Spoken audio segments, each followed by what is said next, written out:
Velvet Ant here.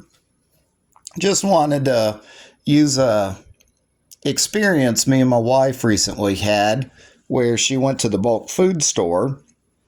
She decided to try their trail mix in their bulk bin, scooped it into a bag, paid a pretty penny for a pound of it.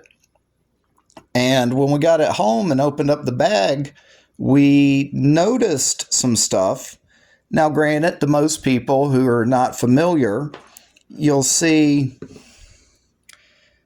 this material right here.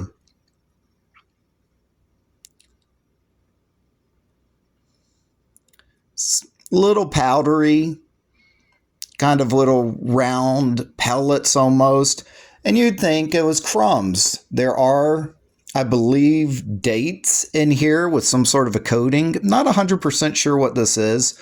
Didn't really ask her. But notice this material on a lot of things. And at first I thought it was crumbs. But while looking, I started noticing other things. Like on this dried apple, there is almost a web-like material. And it dawned on me that the little grainy pebble-like material is not crumbs, but is actually frass from a stored product pest. You might be asking two questions. What is frass and what is a stored product pest? Well, we'll start with frass. Frass is the fecal matter and chewed up material left behind by an insect. And a stored product pest happens to be an insect that feeds on stored products. Generally, they're beetles or moths. There's many species out there. In this case, they're feeding on fruits, but they will also feed on nuts, dried goods of rice, beans, sometimes dried meats, depending on the species, some other items. And they're real common, hence being called stored product pest. Well, this isn't that bad of an infestation in that when I went through this entire bag, I only found 3 samples. The 3 samples happened to be this cocoon that came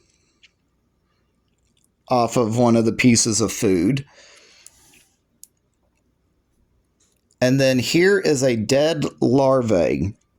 So what happens is the moth, this case probably an Indian meal moth, laid its eggs. The eggs hatched, created the larvae. The larvae fed on the material. And as it went around feeding on the material, it pooped and left the frass material. Then after a while, before it wanted to become the moth, it spun a silken cocoon amongst the material. And then if we had let this bag sit without going into it, we probably at some point would have had some moths crawling around. So just wanted to point this out. If you ever come across food and you open up your box and you're seeing material that you think is crumbs, take a better look. It doesn't hurt you if you eat these guys, but you really don't want them. And if you let them continuing to breed in your pantry or your closet or wherever you store your dried goods, they will spread. And the best control method is to find the contaminated material, get rid of it, wipe down your surfaces, and generally you're good to go. Thank you for watching. Leave a comment if you learned anything or if you have any suggestions, and may God bless your day.